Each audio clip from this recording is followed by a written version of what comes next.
Okay. Okay. Sir, we are live on Facebook. Okay.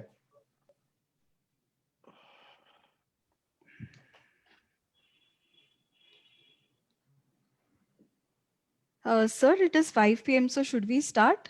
Just let me know when we should start so that, I'll start. Let me admit everyone. Okay, okay. Yeah. We'll start.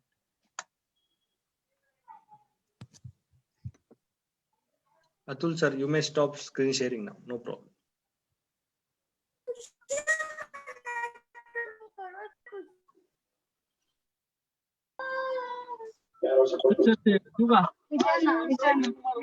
इथून ना राहायचं.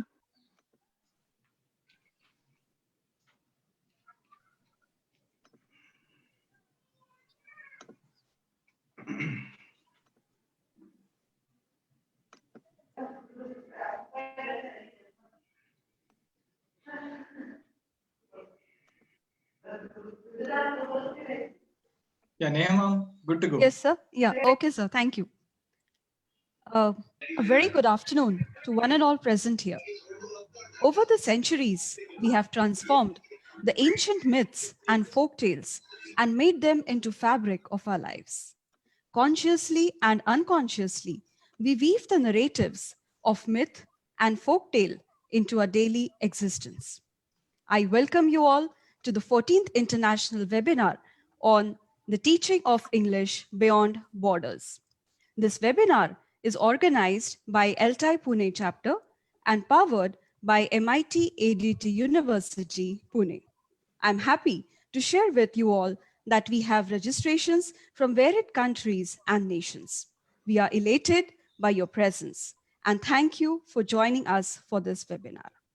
Let me extend my warm welcome to our guest speaker, Dr. and Professor Shivakumar Siva Subramaniam, extraordinary professor from University of the Western Cape, South Africa, who is here to deliver his talk on folktales in language classrooms and expressivist approach.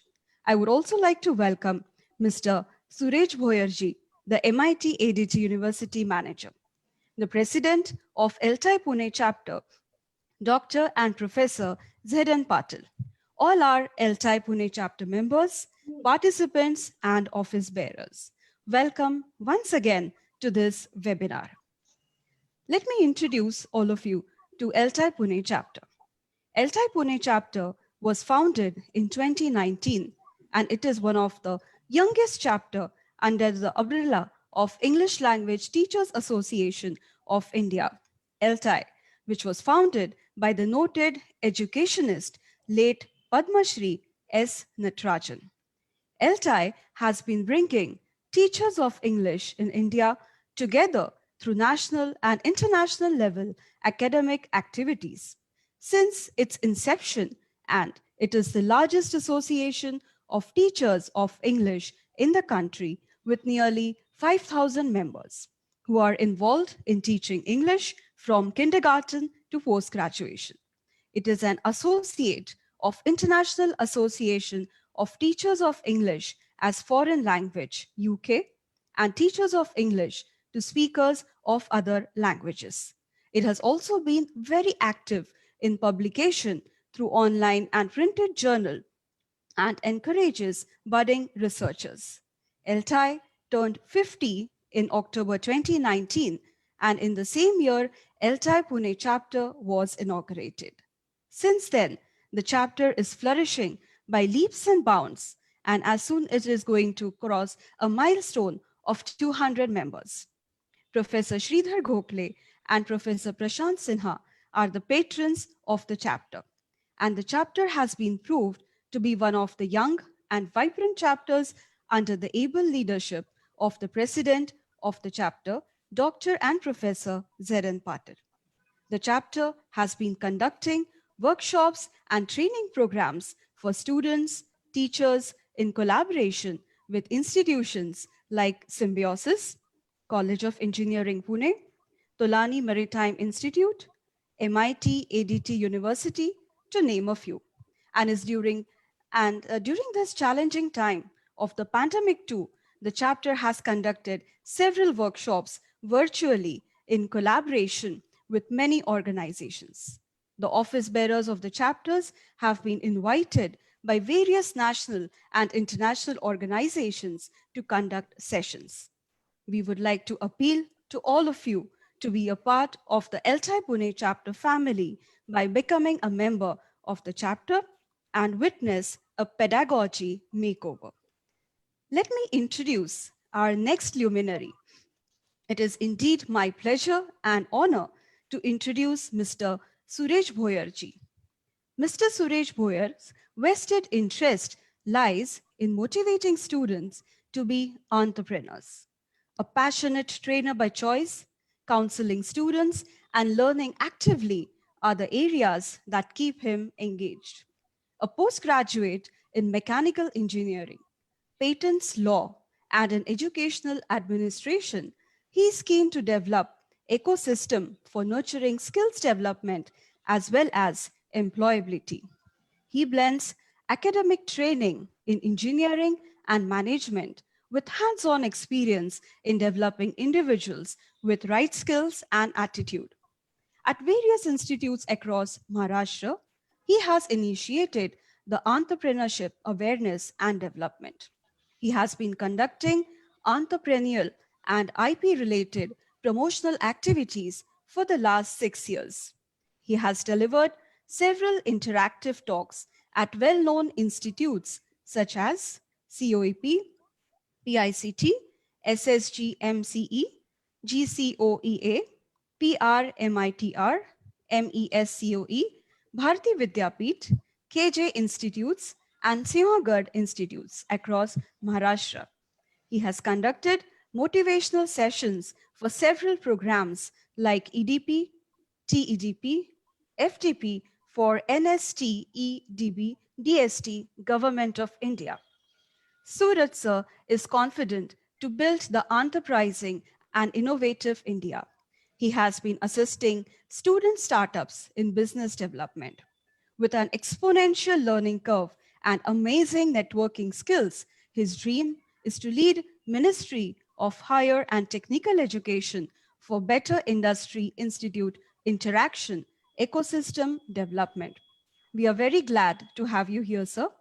Now, before I invite Mr. Suresh Bhoyarji, I request Professor Rahul to kindly play a video on MIT ADT University. Is my screen visible, Neha ma'am? Yes, I can see the icon for the video, so you can play. Yes. Is it audible? Yes, sir, it is audible.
Thank you, Rahul sir.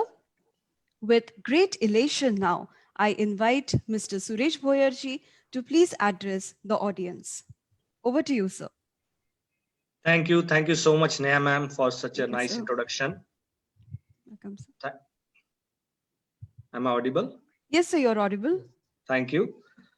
Professor Dr. Shivasubramaniam, today's guest speaker, Professor Zedan Patil, sir, President of ELT Pune chapter, office bearers of ELT Pune chapter, teacher participants and students. It is my honor and pleasure to address at the 14th International Webinar. I take privilege in placing on record my appreciation to ELT Pune chapter for the remarkable activities they have been conducting even in the present challenging situation of COVID. The series of international webinars is quite an unusual step taken by the chapter, and MIT Art, Design and Technology University is glad to collaborate in this initiative. Educating people is one of the most significant jobs one can do, and even we are going one step beyond this in educating teachers on how to teach effectively and make the processes of teaching as well as learning more effective. We at MIT Art, Design and Technology University try to create human beings, instilling in them care, values, respect, and love, and strive to make a difference in every student's life through a holistic development approach. For this, the MIT School of Holistic Development imparts training in variety of courses in the light of 5 aspects of integral education called Panchakosha system of Indian perspective. English and foreign languages are also an integral part of the curriculum at the school. And today's webinar is very timely, and it is going to highlight the importance of folk tales in language teaching. Because of the present challenging situation of COVID, everyone has experienced the new normal. And in particular, there are ways in which folk tales can be useful for facilitating learners in their understanding of the importance of languages, formed to achieve specific communicative purposes, and also for enhancing their cross-cultural awareness. And today, in the era of social media advent, this folk tales would definitely help all the teachers, community across the globe to make it more interesting.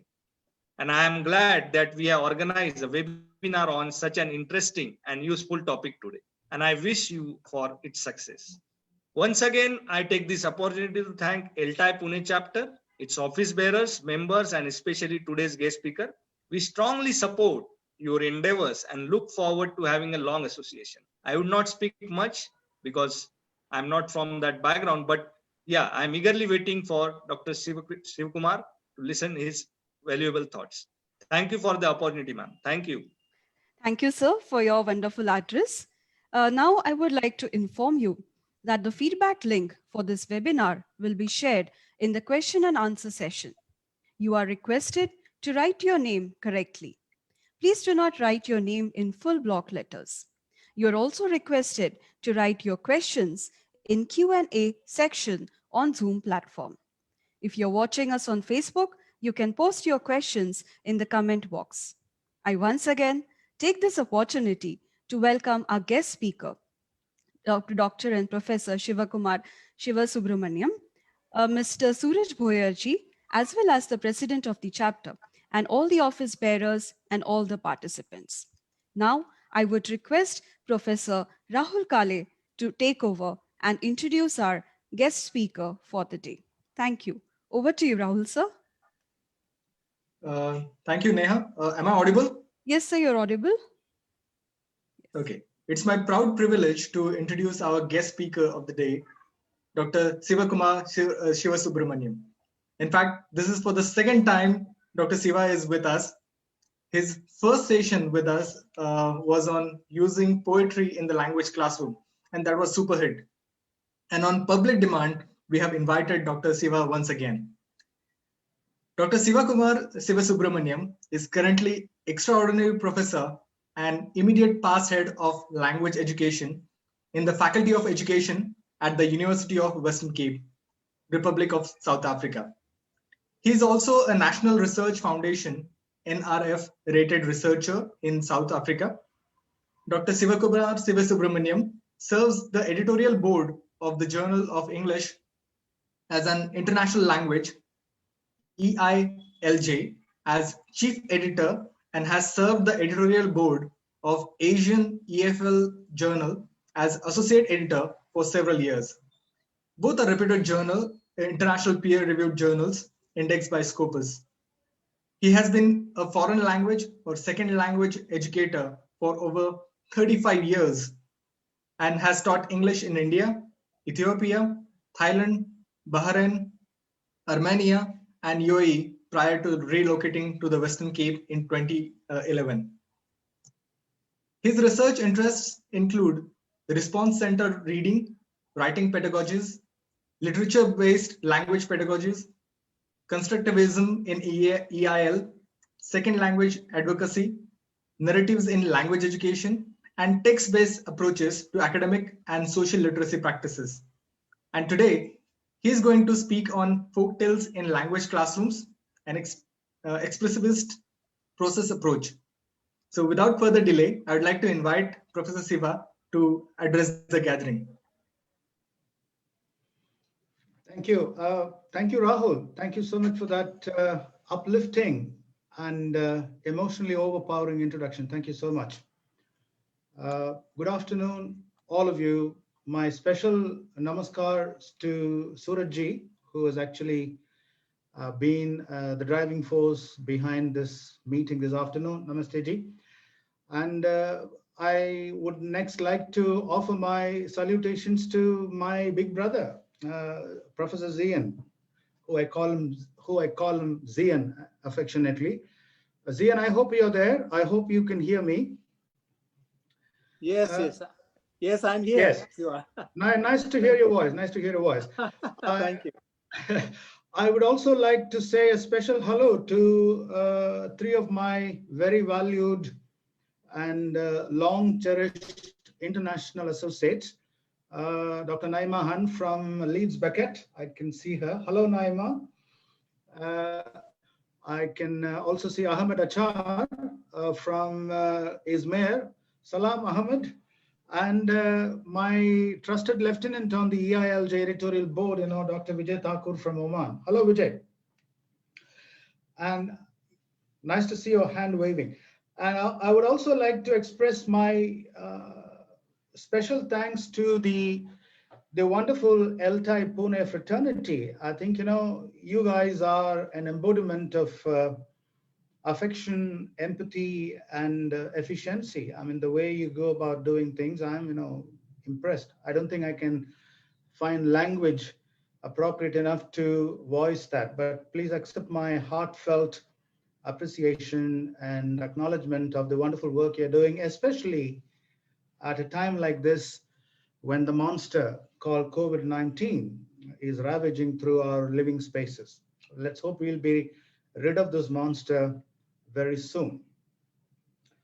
Well, folks, when Zian wanted me to do a presentation for the second time, I was a little hesitant for one very important reason. People shouldn't get tired of the same person speaking to them again and again. But he was very insistent that there has been a popular demand coming from the ELT corpus, and therefore I should not say no to him. I've never said no to him in all the years I've known him. Therefore, I said, okay, I will come on the bandwagon once again for you. Having said that, I just want to say one or two things before I get underway with my presentation. Initially, when I was actually working on the presentation, I wanted to give it a more appealing title, which would have actually read Revisiting Folktales in the Language Classroom. But then I thought the PowerPoint slide might not be big enough to accommodate it. I've always felt PowerPoint is point without power and power without point. That has been my metaphorical summing up of PowerPoint. However, in this system, in this situation of social distancing and not being able to meet people in real space, this is perhaps the best option we have. So I have shrunk the title. So I would be happy if you keep in mind that the actual intended title would have been revisiting folk tales in language classroom. It is actually it is revisiting because all of us know folk tales just as we know the back of our hands. It is something too familiar to ignore. It is something too common to forget. And it is too catchy to drop. So that is the reason I felt it should be revisiting folk tales in language classroom. Having said that, I now would like to stress the second point. It is actually a procedural limitation on my part. Ideally, I would have given you the text of the folk tales, and I would have actually taken you through the motions of my workshop mode presentation. But because this is being done via the virtual mode, I would actually be reading those folk tales which can be read, and I would be actually narrating those folk tales, perhaps one folk tale at least, in a read-alike manner. So I would like you to keep this in mind, and if you got your paper and pen, perhaps you could actually make notes, and then when we do the dialogic session at the end, it might come in handy. So having said that, I would now move into my presentation. Can we move to the first slide?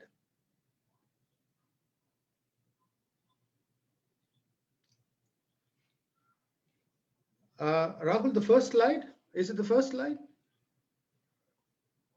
Okay, I'm sorry. Okay, next one. All right, next one. Okay. We first need to understand the uniqueness of language that plays out in folk tales. And in order to do that, it is very necessary to bring in a contrast. And that contrast can be better understood by looking at some of the things I have said in the slide. I don't want my beloved participants to agonize over the word modernist. If you don't understand some word, don't panic. Stay with it, and the meaning will actually become clear to you as you move on. The context will help you figure out the meaning which you felt you didn't know in the beginning. Now, modernist assumptions are a very important point of reference in this presentation. And what do you mean by modernism? It is a system of beliefs and values which comes from the past history of intellectual development and philosophical schools. It talks about unhealthy preoccupation with form and technique. And this is something which is rampant in a classroom where the teachers are only concerned with the grammatical accuracy, much to the exclusion of other factors. Grammar, grammar, grammar. Therefore, I will hammer, hammer, hammer. And therefore, I will give the spanner, spanner, spanner. So the modernist assumptions in language education show language as a very, very narrow thing. It shows us as a closed system. It is either a cognitive deposit, like a bank deposit, or a deficit. There is no subjectivity. Who is learning what? Who is teaching what? How is this being done? We don't feel like looking into these things because we are all the time preoccupied and concerned with form and focus on technique. So that is the problem which has actually predominated many of our language curricular decisions and implementations. I'm taking a stance against it as a senior academic. And I think folk tales, poetry, use of literature, all these things can help us counter that unhealthy thing. So therefore, we need to understand language outside of this modernistic way of looking at it, which means language is an open system. It is not simply cognition. It is not simply objective, all the time saying things correctly, accuracy. It is not something correct meaning. It is intrinsic meaning, proposed meanings. I think I talked about it in my presentation last time on poetry in the language classroom. And who is doing it? I'm doing it. I am enjoying a folk tale. I am reading it. I am writing about it. I am using it to expand my framework of language use. So those are the things that is important. So human agency, the brick wants to be a building, as Michelangelo says in The Agony and the Ecstasy. So that is the kind of agency we need to bring when we deal with folk tales in the language classroom. We are actually revisiting the folk tales. Right, can we go to the next one? Now, what is the outcome of such an unhealthy preoccupation with form and content? You have it right before you. Now, what you see there, my beloved ELT community and my rest of my colleagues from across India and farther afield, do we not realize how the complete joy and the gratifying sense of involvement in the teaching and learning of a language is lost because of the way we approach it, as the way we implement it? Because we always are forced to do this as curriculum clerks. This is the curriculum. This is the institutional policy. This is the directorate's imperative. If you don't do it, your neck will be on the chopping board. To hell with that by the fast track. We don't need to worry that. We initiate the kind of language teaching, the kind of qualitative development that needs to come as a result of that.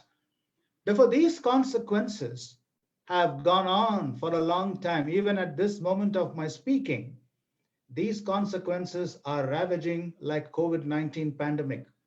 So learners are programmed recipients of information. Calculable thinking. How many students got A? How many students got B? How many students, flunked? How many students passed? These are not the overall aims of language education. My dearly beloved community there, please understand there is more to language teaching than simple present tense and subject verb agreement and simple compound complex sentences. So language teaching is a spiraling process of socialization.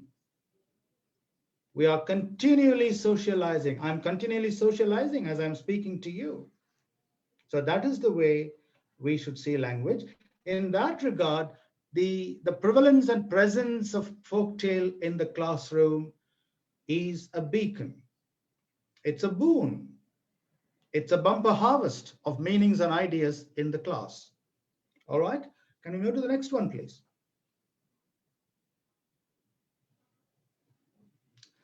Now, these ugly consequences that I was talking about have resulted in the coming into being of a dangerous, of a destructive system of education. You see it over there. Schools become production plants. And what is curricula? It's a production plan. And who are the students? They are the raw materials. And who are the teachers? They are line managers. I feel like, giving my hand in the mouth of those people who say, I am your line manager. You're not my line manager. I'm not an automator. I'm not part of automaton. You're a human being. How can you call yourself a line manager? You can at most say, I am your coordinator. I am your collaborator. I am your cooperative agent. But how damning and how preposterous it is to hear this in our educational settings. I'm your line manager. And your exam result is an educational commodity because it needs to go on the spreadsheet. It should look good for the inspectorate officials. Now, these are the people who have crucified our educational ambitions. And these are the people who have prevented us from making real, unique contribution to society. There can be no education minus language.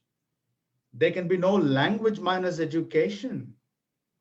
And we can actually see this, how it comes through the way we approach a folk tale, poetry, the kind of things we see in literature, proverbs. So folks, this is the consequence of using modernist assumptions in language teaching. So we need to cast it aside. We need to toss these things out of the window and look at things afresh. So we are not, raw materials. We are not line managers. We are not peddlers of commodities. And we are not people working in a production plant. We are working in a place where we meet, greet, connect, and where we bring about constructive social change. Can we move to the next one, please? I am saying all this because, my dear folks, I want you all to understand the current thinking in our landscape is so abrupt. It is so disgusting. It is so pragmatic. It is so ultra-utilitarian that it doesn't allow people to think, because technology seems to be the name of the game. What doesn't fit the template of a technology doesn't fit your teaching. I cannot accept that. As a baby boomer of the last century, who has seen some of the best things, Zian would actually vouch for me. Vijay would vouch for me. Maybe perhaps even Naima would vouch for me. So the baby boomer generation people, we have a very different conception of what it means to live, learn, teach, love, go on.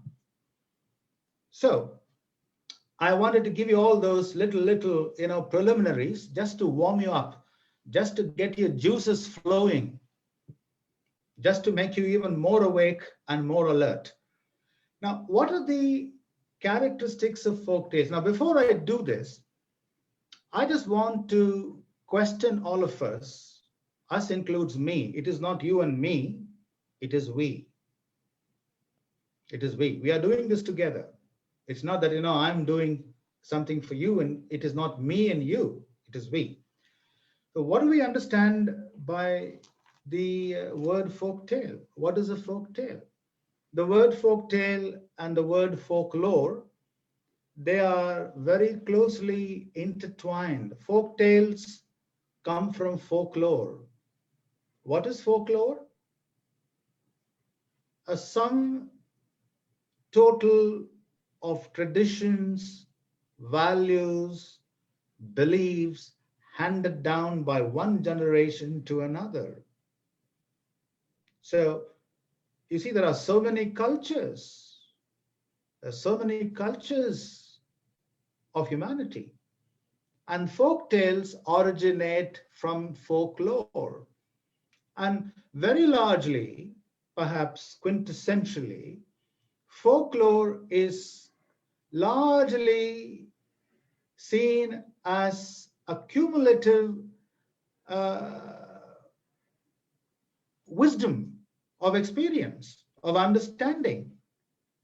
And that's the reason we all say folk tales signify oracy.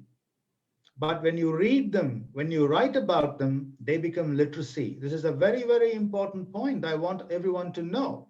You don't need to batter your heads in theoretical literature. It's very simple. I'm trying to simplify things so that you will remember, because you must benefit out of this presentation. It is not simply a celebration of theory and a celebration of all those grandiose things. Not at all. If you understand these simple things, those things which are grand will become even simpler to you, and it will be well within your grasp of reach. So folks, folk tale is a traditional story that has been passed on by word of mouth, told by a grandparent to a grandchild, by a parent to a child, over many generations. It's like Tennyson saying in the poem Brook, men may come and men may go, but I go on forever. Folk tales have been around for thousands of years in all cultures of humanity. And you bet they will be around for many more thousands of years. They're not something that you see in a whiff of a flash on social media or Facebook. They are permanent, eternal, gratifying identify constituents of what it means to be a human being, folks. And it is handed down. And you know, in villages all over the world, I think in all the countries I have traveled to, I have seen people come together. In a typical Indian village, people will assemble at the end of the day under a tree or at a tea stall or by the river or by a lake, and they will talk, they will joke, and they will exchange a lot of humorous things. And in the same wake will come crystallized wisdom, reflecting a series of experiences, a series of occurrences. These are what eventually came to be known as folk tales. The folk tales are primarily good stories. They are powerful social, cultural, moral expressions. If you read the Panchatantra tales in India, you understand what this is all about. If you understand the Jataka tales, you can understand this even better.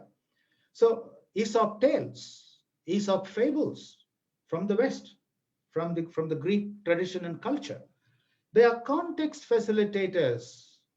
This is the precious lifeblood of language teaching.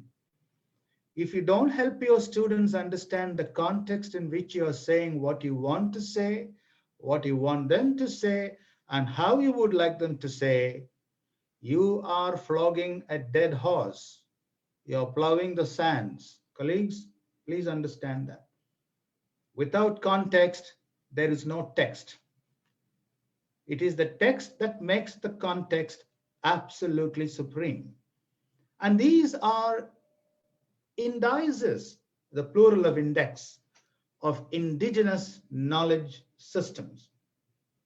So these are indigenous, local. By being local, in that kind of a prevalent form, they become global. I mean, don't we all say in India,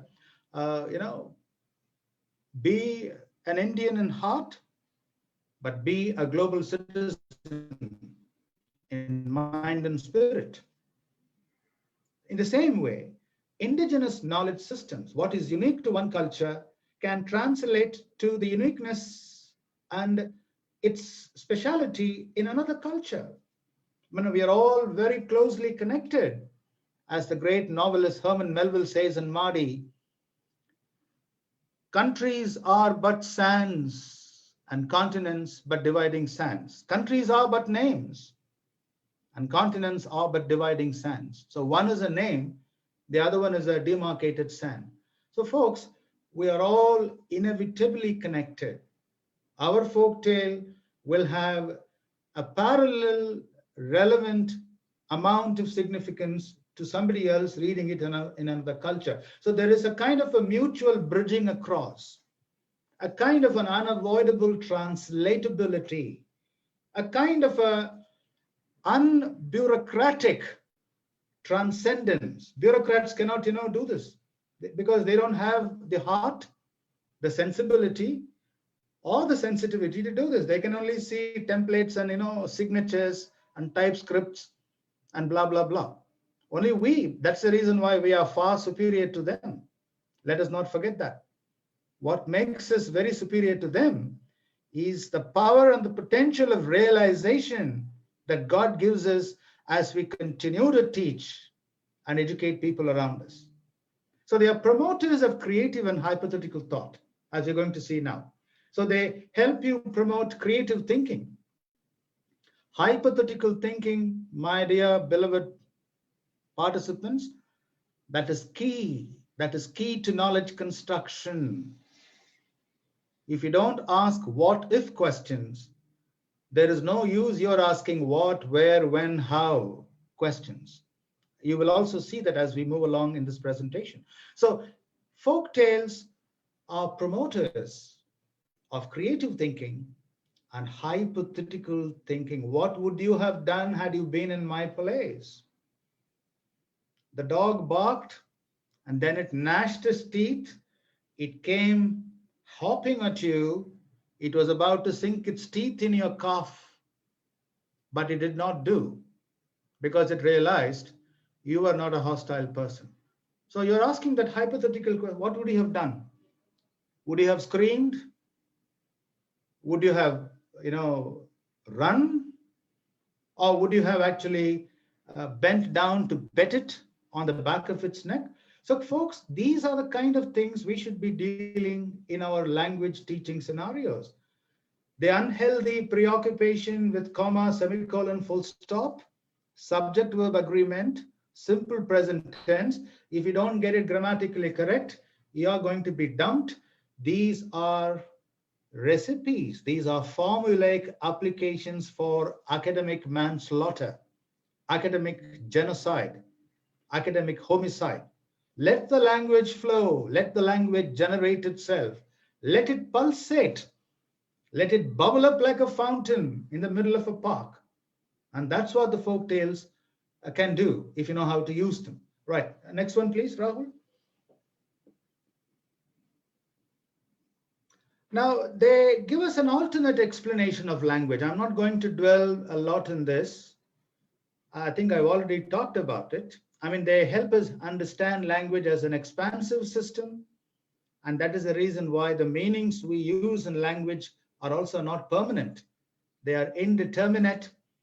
And we can also see the illogic of what we say. That is what makes language very unique.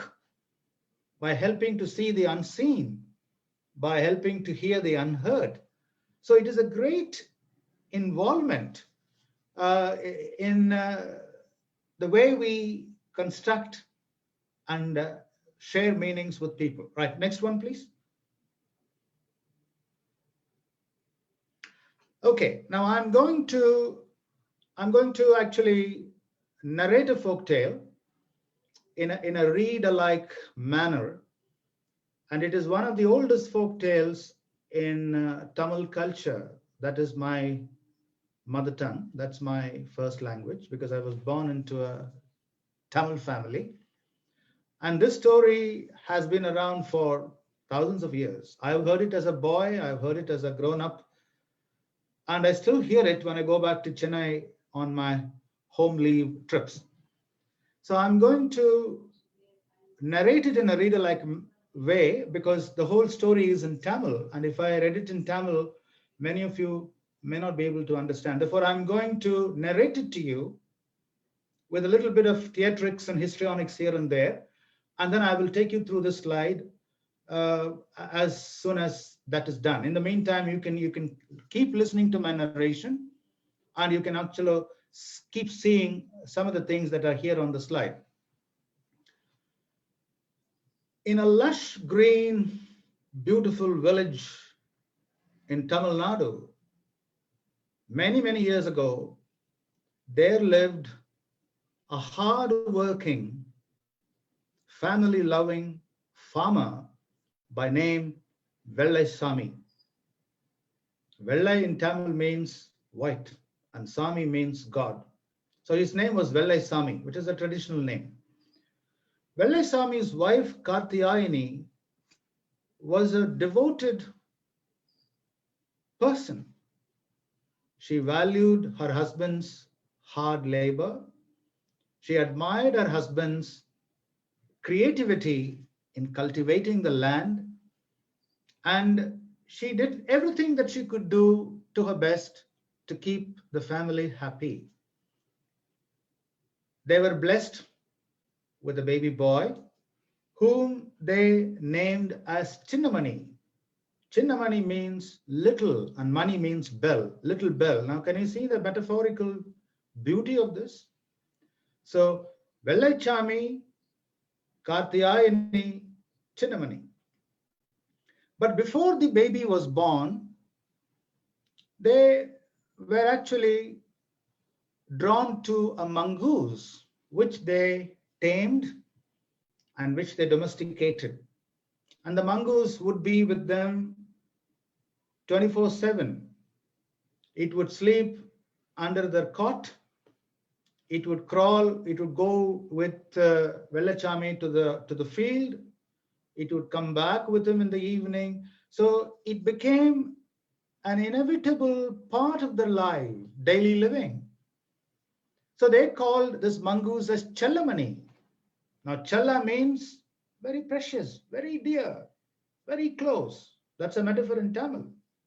The colloquial import of that word. So they call the mongoose Chellamani and they call the baby Chinnamani. So two bells for Vellachami and Karthiyayani. One evening, when Vellachami was coming home, a king cobra, which was on its path, bit him. It bit him not once, it bit him 3 times. And before he could be given the antiserum, because those days, I don't think anybody had all these medical advances that we talk about today. So before that could be done, he breathed his last. And as he was dying, he told Karthiyayani, please make sure that Chellamani is there always with Chinnamani to protect him from this devil of a snake. You see, it has taken my life. So saying this, he breathed his last. Karthiyayani was devastated. She was speechless. She was motionless. And she also cried, why didn't the snake sting me? I would have also died with you. Now what am I going to do? It took a long time for her to get over this grief. And the dying words, the words of a dying husband rather, continued to ring in her ears. It's like the earworm, what we say, a favorite tune wriggling in your ears. And it would always tell her, look, look, look, look, you got to keep Chellamani and Chinnamani together. Then no snake will ever come near them. One afternoon, and Chellamani was very, very fond. For many days, Chellamani looked very gloomy and drowsy. And many people said the mongoose also would die because it was so attached to Vellachami. So one afternoon, Karthiyayani went to buy something for the house.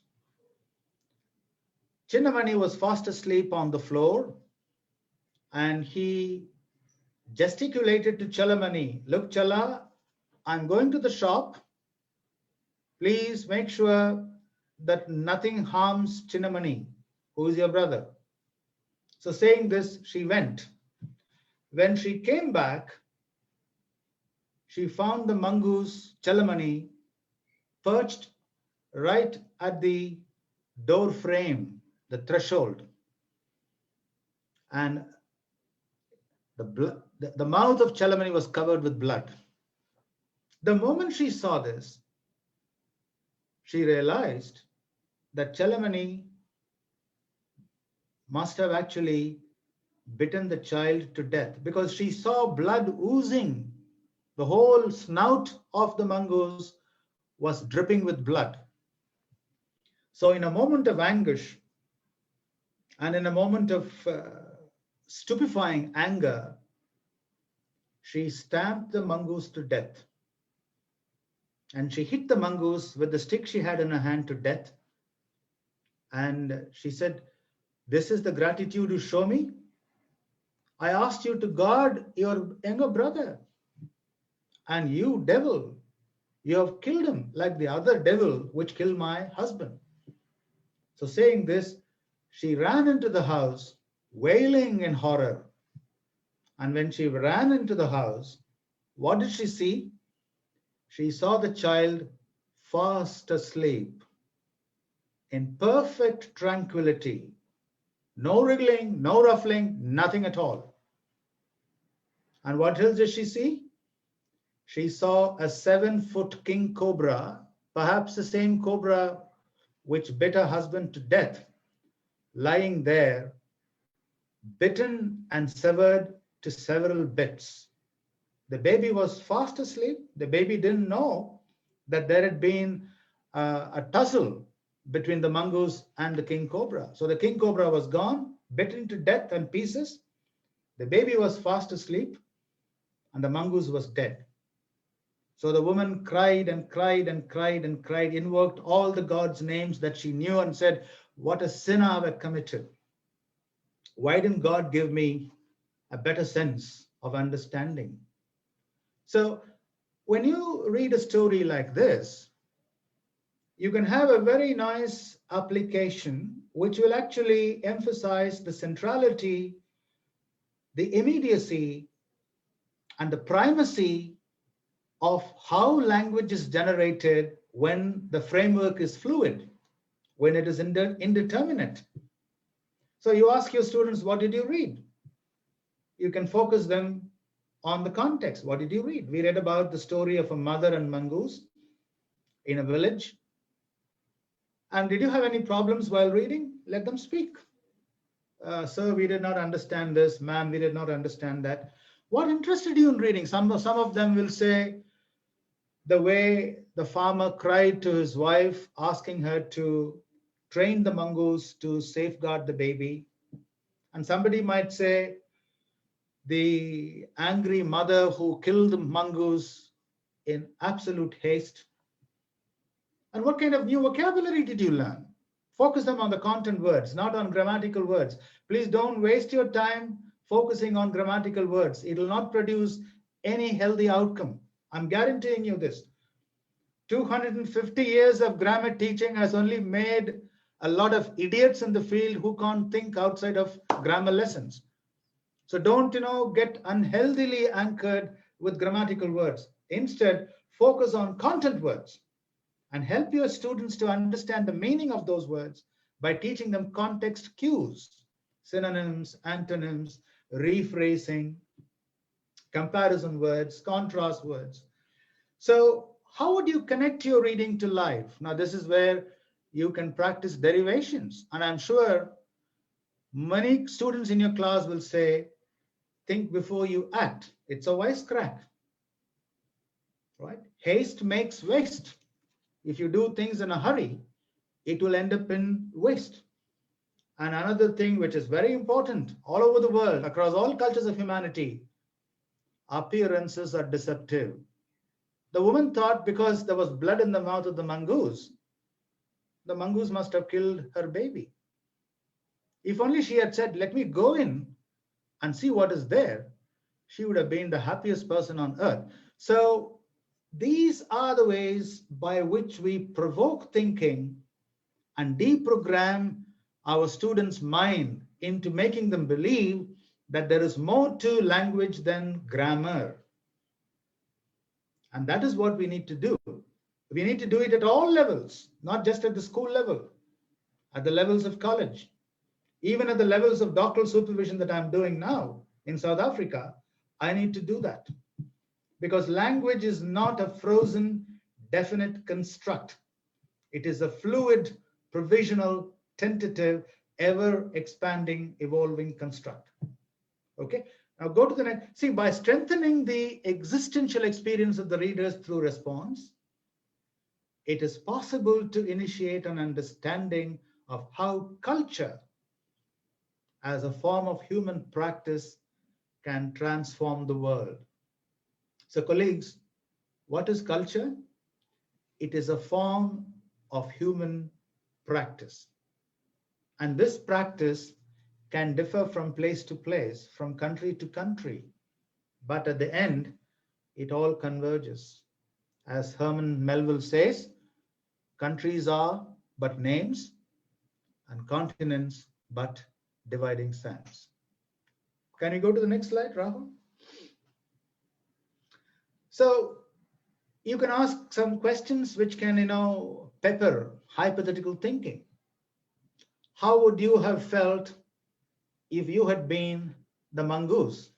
Which means your students are going to imagine trying to see things that are not normally seen. So they will imagine. And when they do that, they are going to be exercising their understanding of conditional clauses. I would have first gone in to see what had happened.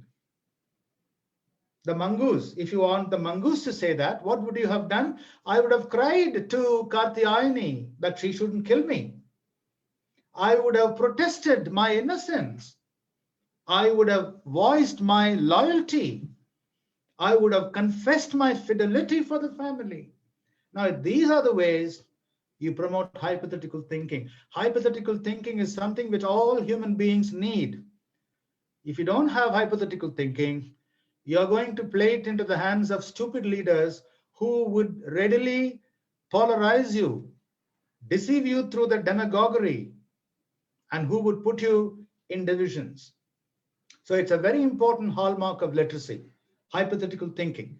What would you wish if you were given the powers to change things? So your students would say, "Ma'am, please bring the child, please bring the mongoose back to life. And please bring the father back to life. And please make Kartiyayani happy." So these are the kinds of thinkings, looking at various possibilities that are not necessarily seen through the limited prevalence of a grammar lesson. I think I talked about it in my presentation last month while doing poetry in the language classroom. So I'm trying to reinforce that. You can also do another thing with a little upper level of students, because you see, folk tales can bridge across from one level to another level. You can ask the students to write an essay in first person singular voice. Imagine you are the mongoose. So narrate the story.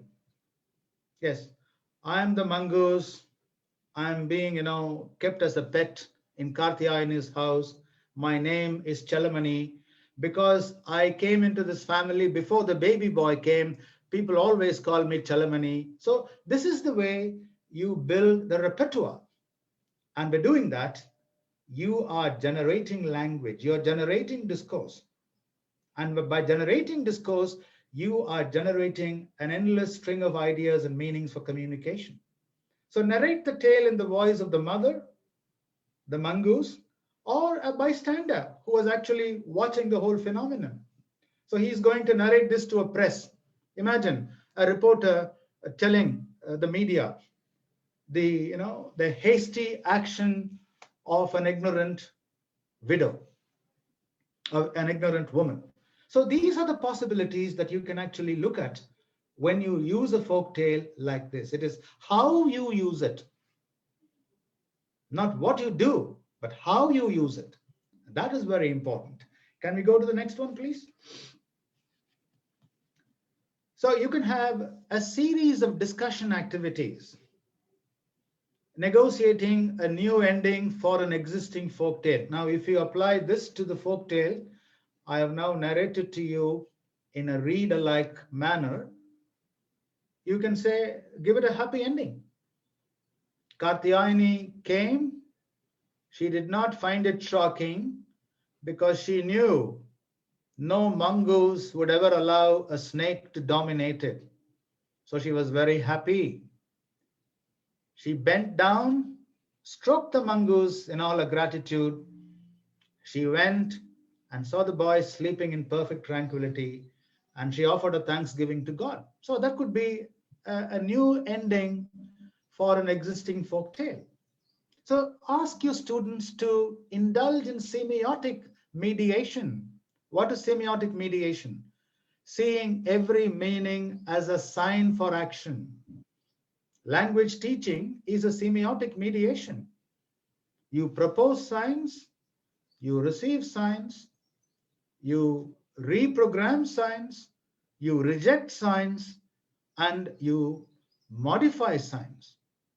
It can be as simple as keep quiet. That is a sign. Walk straight. That is a sign. So these meanings come to you as semiotic projections, semiotic occurrences. So in that respect, folklore is very, very rich, extremely rich. And you can actually create a small drama out of this. Ask your students in groups to create dialogues. The mongoose is creating dialogues with the baby. The mongoose tells Chinnamani, look, mama has gone out, so don't crawl, just stay there. And the mongoose is trying to entertain the baby, who finds it very, very lonesome for the simple reason the mother is not within its visible range. So folks, you can have a number of opportunities. And this is what Mikhail Bakhtin, the Russian social psychologist, says, dialogic imagination. leading to creation of centrifugal meanings, not centripetal meanings, centrifugal meanings, meanings that decentralize your understanding. Very, very important in academic activities in the higher education system. Not all the time getting bombarded with, this is the only way an academic essay can be written. No, personal voice, agency, collaborative understanding. I think this way. How do you think that way? So exploring the natural context of a folktale to discuss personal issues. So you can bring in your personality. You can talk about various things that can be put through this lens of the wisdom that this folktale has presented. So you can bring in ethics, you can bring in morals, a kind of values and beliefs. All this will help your students develop their higher order thinking skills, empathy, perspective taking, analogical thinking, reasoning, cause and effect sequencing. These are the things that people need to learn. And I don't think those people who are addicted to social media can ever have higher order skills, because it is all the time, a fantasy. It is all the time fanaticism. It is all the time phobia. It is all the time madness. Therefore, colleagues, these are things we need to be looking into. And if we don't look into these things, we shouldn't be language teachers. We should be doing something else. Okay, next slide, please. Now, you can have folk tales which will talk about introductions, episodes, and conclusions. I mean, please understand the rhetoric of English language.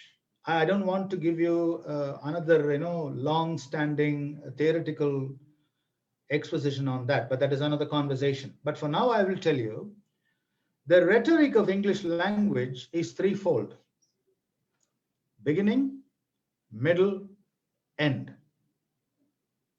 So if you don't have these three sections in the way you approach your language use, then I think it is going to look very messy, very cumbersome. So you must have an introduction, and you must have a couple of episodes which will actually be the middle, and you will have the conclusion, right? So these three things are very important in the rhetoric of English. So to build awareness of the various possible basic arrangements of ideas that can exist in text. So you can teach how to summarize a folk tale, which means take up only those important things. During my high school days in Chennai, in the early 60s of the last millennium, every week we had 1 hour of précis writing. What is précis writing? We would be given a long text, and we would need to reduce it to 1/3 of its length. But in doing that, we should not reduce the total sense that the text conveys. So which means you need to make a rigorous selection of those semiotics with which you can compress that into 1/3 of its length. It's a very important teaching, learning strategy. And I'm so horrified. I'm so petrified that the current crop of idiotic policymakers and the curriculum specialists, they have forgotten all this. Many of them cannot even make a guess at what we are talking about. If you go and ask a policymaker in India, can you write a précis and show me? He's going to look at the walls and the windows. And the same is true of many other places in the world. So colleagues, this is a very important strategy. I mean, it underlies your language repertoire. The long and short, the ins and outs, the do's and don'ts. Who's going to teach you this? Policymaker? Not in 100 centuries from today. You will teach yourself this by going through the folk tales, by understanding the kind of potential venues and fault lines it throws up for creative application in the classroom. For that, you need to invest your time. If you're all the time busy looking at fashions and fantasies on social media and prioritizing those things which have no value, you will be an underperforming and a harm-bearing language educator. So you need to commit to doing all these things. I'm doing it now as a man of 68 plus years, and I've done it all along that I've been an educator. So you must teach your students how to begin. Many years ago, long back, several centuries ago.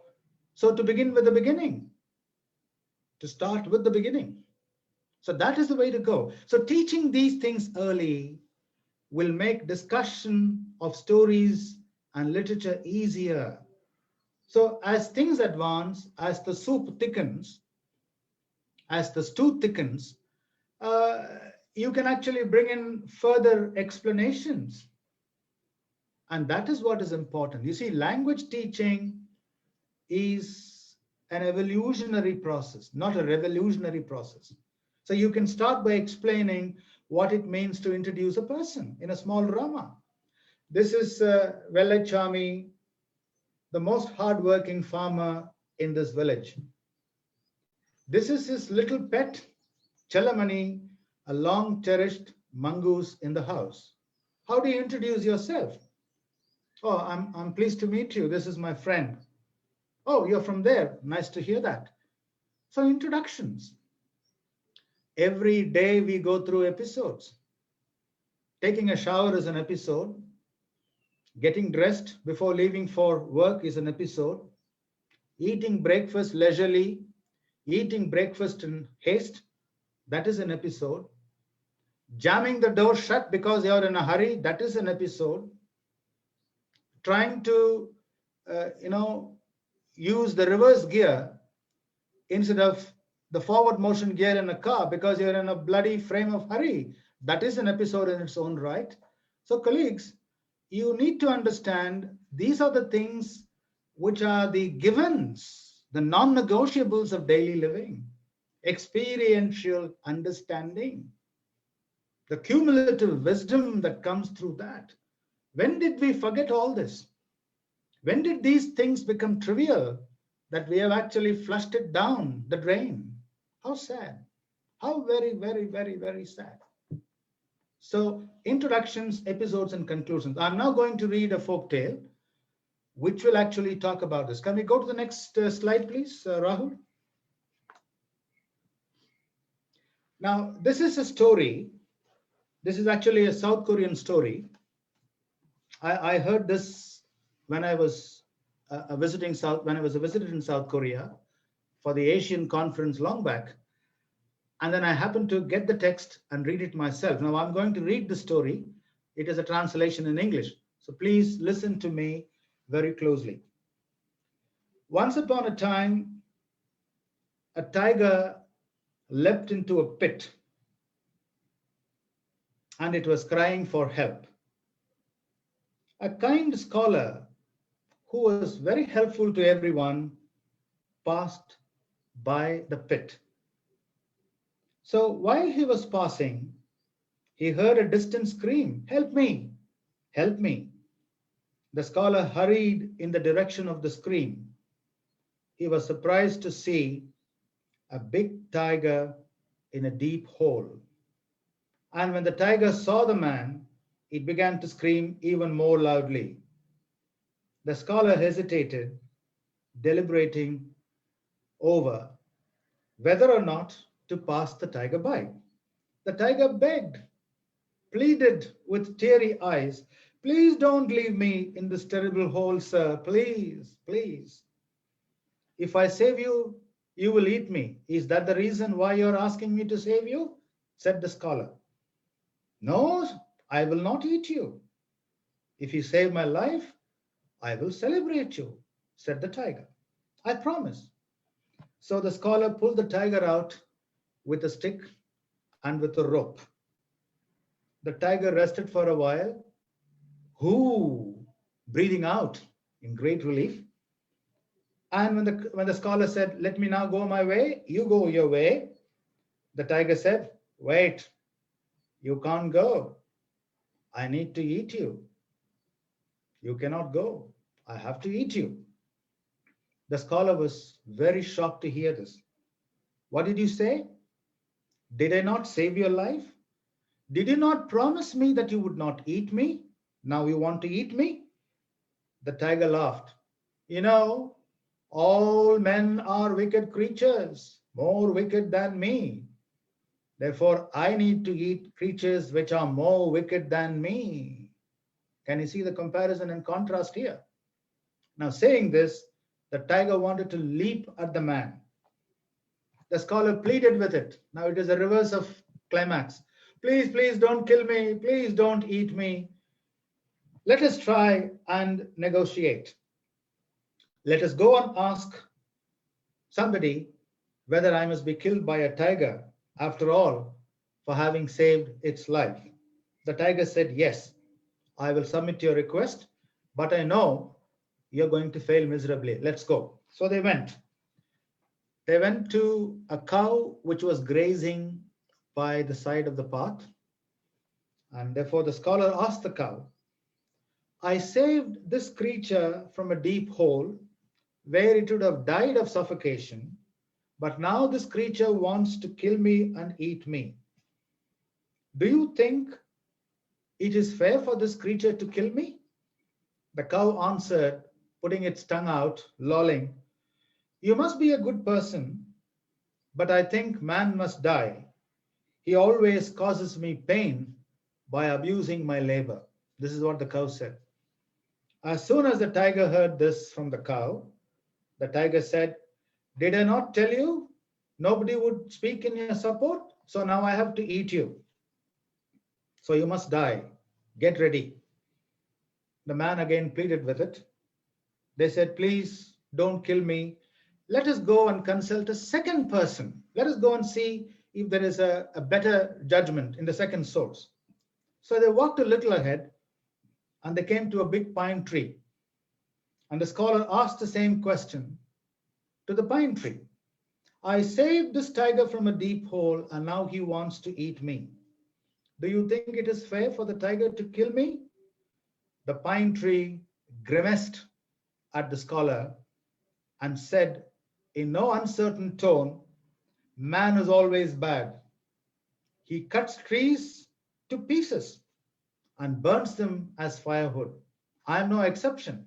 He has already cut some of my branches, so man must die. And hearing this, the tiger said, now you see, the cow has asked me to kill you because you are not a kind person to that. The tree is telling me for the second time that you should be killed because you cut down trees. Now get ready to die. I'm going to eat you. The man said, please, give me the last chance, the ultimate chance. Let us have a third judgment. And after that, I will subject myself to you and you can enjoy killing me and eating me. So they went down the hill, and as they were going down the hill, they saw a rabbit running across the path. The man cried, wait, Mr. Rabbit, we need your judgment. May we seek judgment from you? The rabbit was very pleasantly surprised. What? I am a small creature. I consider myself to be one of the most vulnerable beings on the face of earth. And now I am being asked to give judgment? Okay. What kind of judgment should I give? The man said, I saved this tiger from a deep hole, and now this tiger wants to eat me. It wants to kill me. The rabbit said, I find your story very, very strange. If you need my judgment, you must show me what happened in its correct chronological sequencing. This is where you teach your students how to sequence things. Teach them discourse markers, first, second, third, then, afterwards, later, ultimately, eventually. So chronological sequencing, like you see in Walter Delamier's poem, Silver. Slowly, silently, now the moon walks the night in a silver shoon. So teach your students chronological thinking. The bloody social media cannot teach them even after 1,000 hours of that. I'm telling you today, this can teach them better chronological sequencing. So the rabbit said, show me how it all happened. So the man very reluctantly agreed to go back to that deep hole from where he pulled the tiger out to safety. So when they reached that hole, the rabbit said, now I want to see how the tiger was inside the hole and how you did what you say you did to save it. So the tiger, very smilingly and arrogantly, that's no problem. I'll jump in. So the tiger jumped into the deep hole. And the man threw the stick down. The rabbit said, why are you throwing the stick down? If you throw the stick down, the tiger is going to use it and come out. So don't throw the stick down and don't help these people who are wicked. That is my judgment. Let the tiger stay in the hole and die by suffocating itself in that hole, saying that they went. So this is the judgment of the rabbit. Now you can see in the diagram how the introduction and how the episode 1, episode 2, episode 3, and conclusion. So what is the conclusion? Man continues, tiger dies. Man is very grateful to the wisdom of the rabbit. And what is the beginning? Man decides to help the tiger, and he goes through all these episodes of suffering and sorrow, and eventually he escapes. So he continues, and the tiger dies. So this is the way we can devise the kind of dynamics we want to use when we come to bringing folktale into our realm of language teaching and learning. Next slide, please.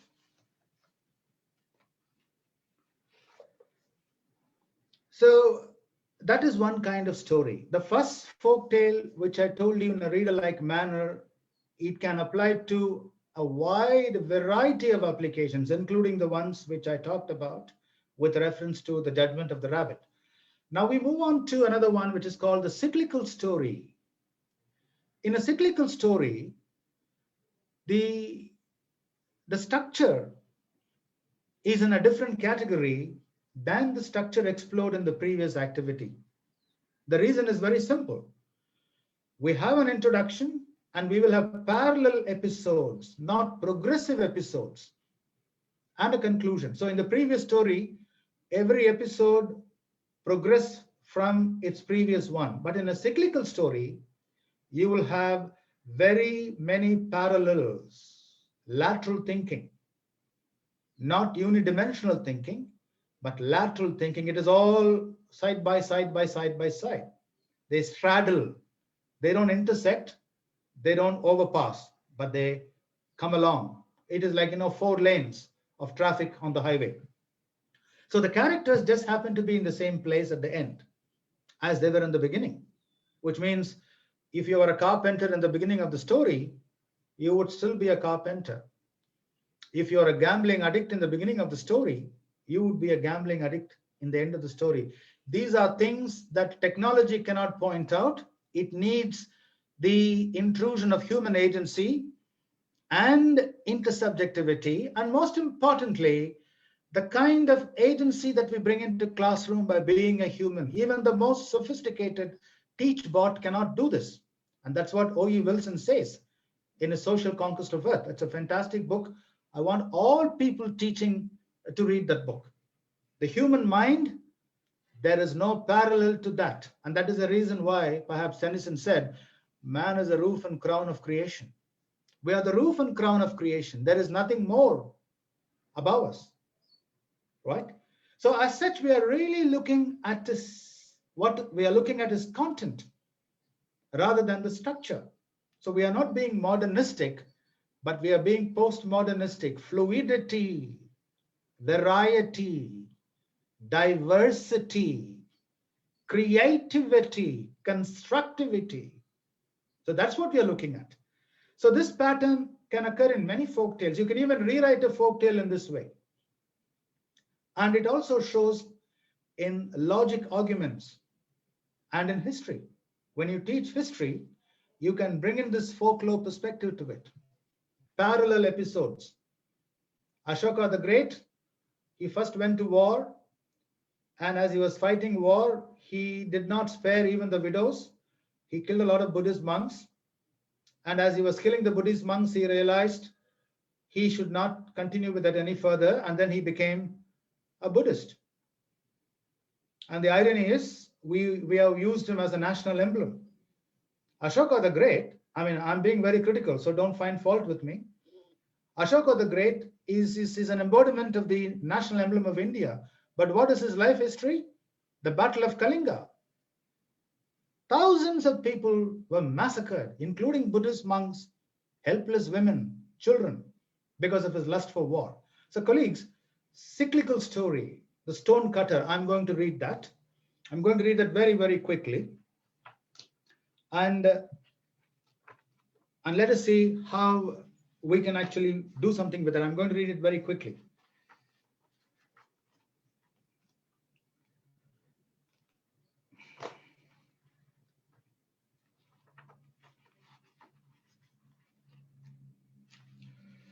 Once there was a poor stone cutter.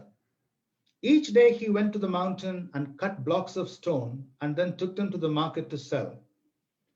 He was quite happy until one day he looked through the gate of a rich man's house. He saw the rich man sitting in the shade with servants serving him food. Surely the rich man is greater than I am, sighed the poor stone cutter with envy. If only I were a rich man, then I would be truly happy. The angel of the mountain heard the stone cutter and gave him what he wanted.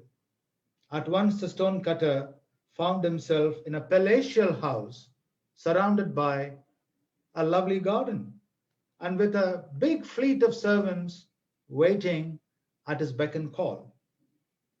As he was sitting there under a tree, he looked out over the fence, and there he saw the king in his palace, who was actually commanding servants into obeying his order. And he also saw how great the king's palace was. So he again sighed in envy. Surely the king is greater than I am, he sighed. If only I were a king, I should be truly happy. The angel of the mountain heard his enviable complaints, and she immediately said, okay, you will be a king. So the stonecutter found himself sitting on a golden throne in a great palace with hundreds of servants bowing and kowtowing to him and being ready to do what he wanted. Now I'll be truly happy, thought the stonecutter.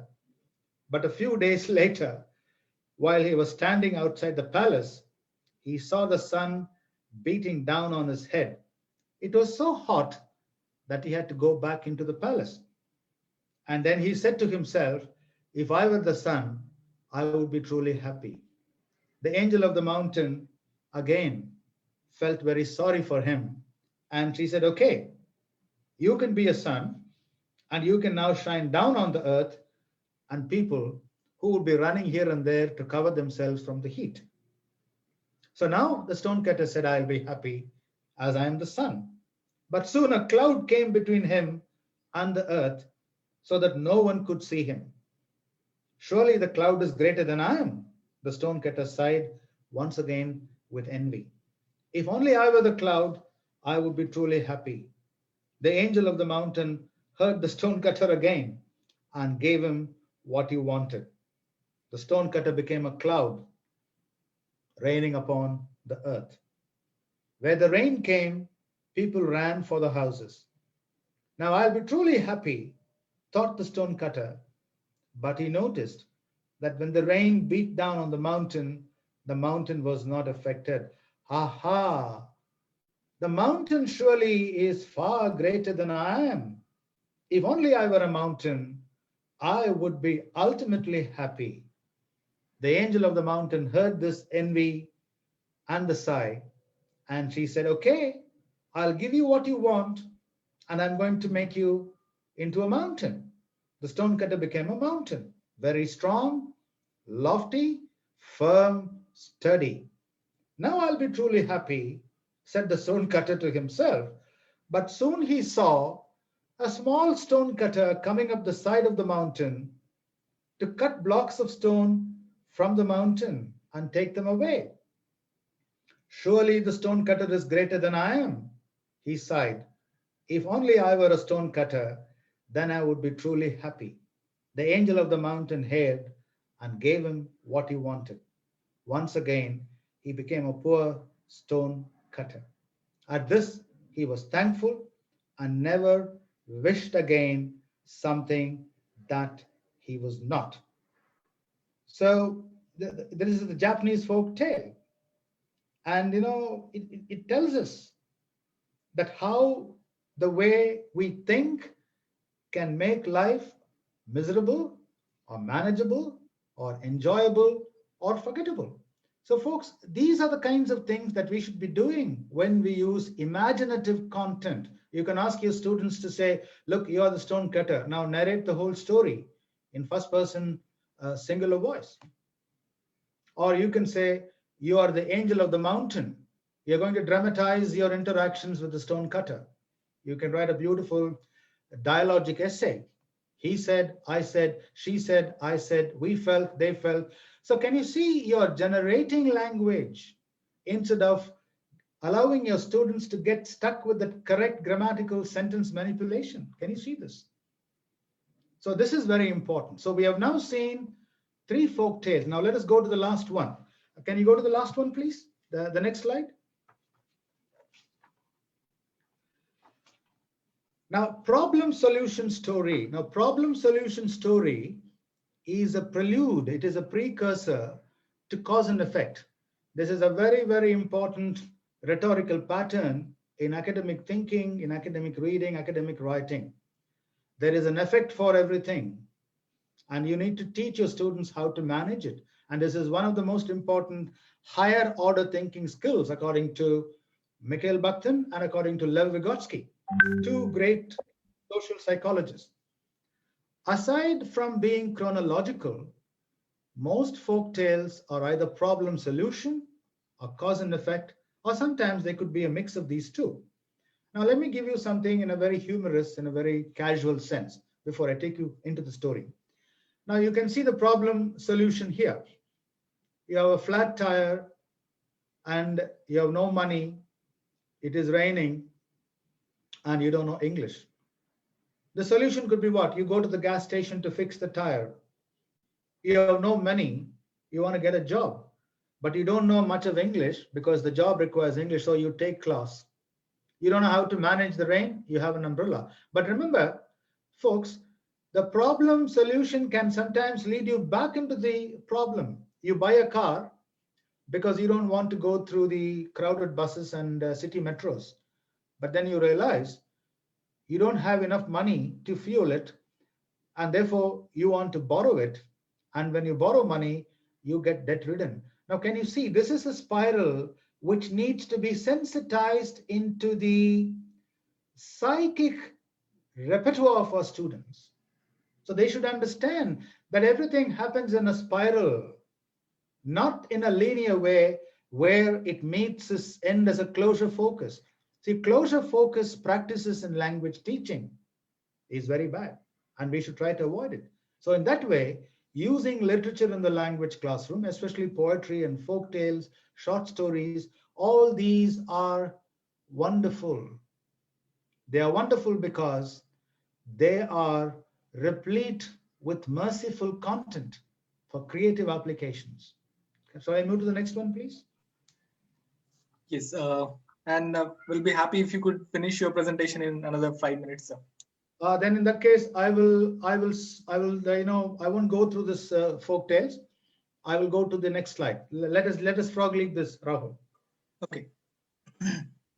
So, as I've told you already, I'm trying to now reinforce. So folk tales take you from that rigor of output to affordance. What is affordance? Continuous creation of meanings. Every reaction to language can be seen as an affordance. And every referential point becomes a representational point where you start exercising your imagination.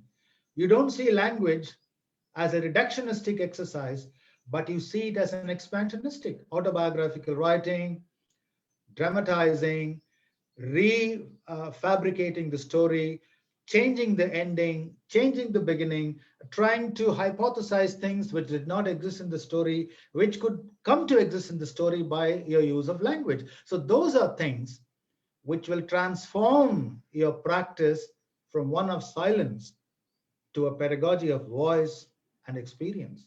So your voice is heard in your student's voice, and your student's voice comes back and maximizes and optimizes your voice. So that is the way the very educational practice of language teaching should progress. Next one.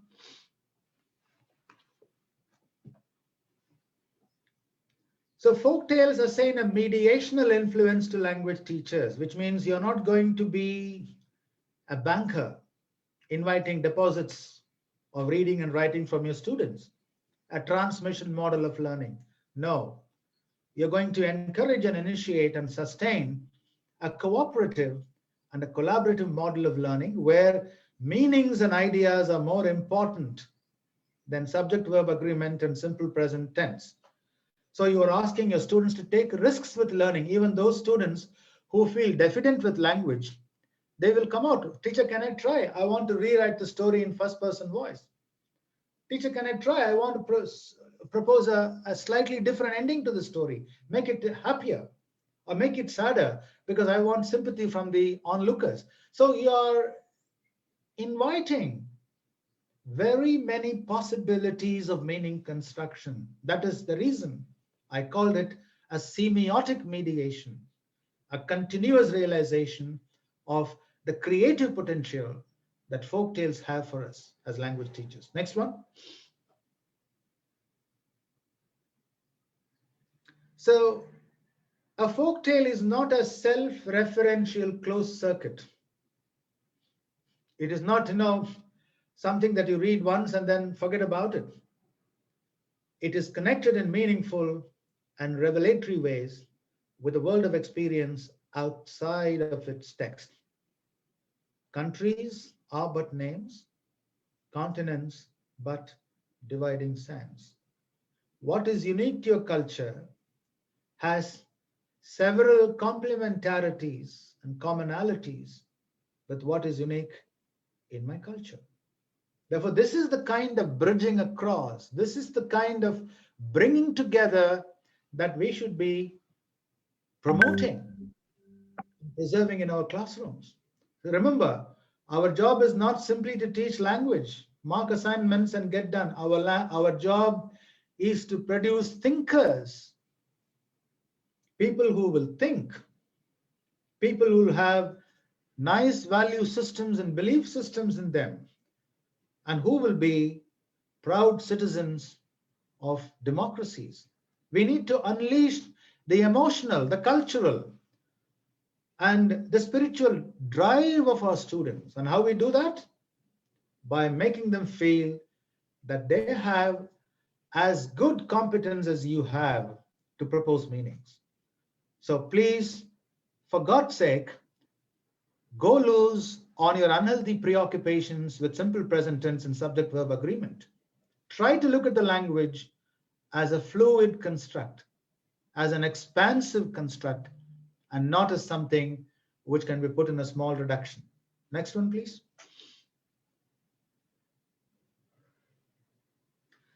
So we have reached the end of the presentation, and this is my mood setter. What is that? There are three types of cultures. So it'll be nice for you to find out to which culture you would be happy to belong to.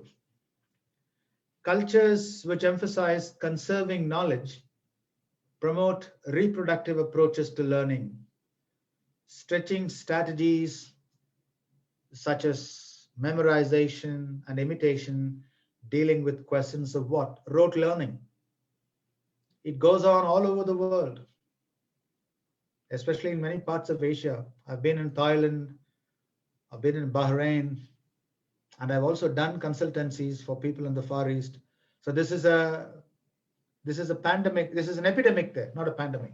So rote learning. We have to get rid of rote learning in the interest of bringing about literacy. Cultures in the middle tend to value analytical thinking, focusing on judging and reconciling ideas, examining questions of how and why. It's not a bad thing. You teach people to analyze. But remember, colleagues, too much of analysis causes paralysis. So it's got to be done with a very strong sense of mediation and mitigation. Analyzing is very important, but over-analyzing is a recipe for intellectual death. So if you go on analyzing, you will be paralyzed. So it is not a very good thing. The last one, cultures at the other end, focus deliberately searching for new possibilities and answering questions of what if.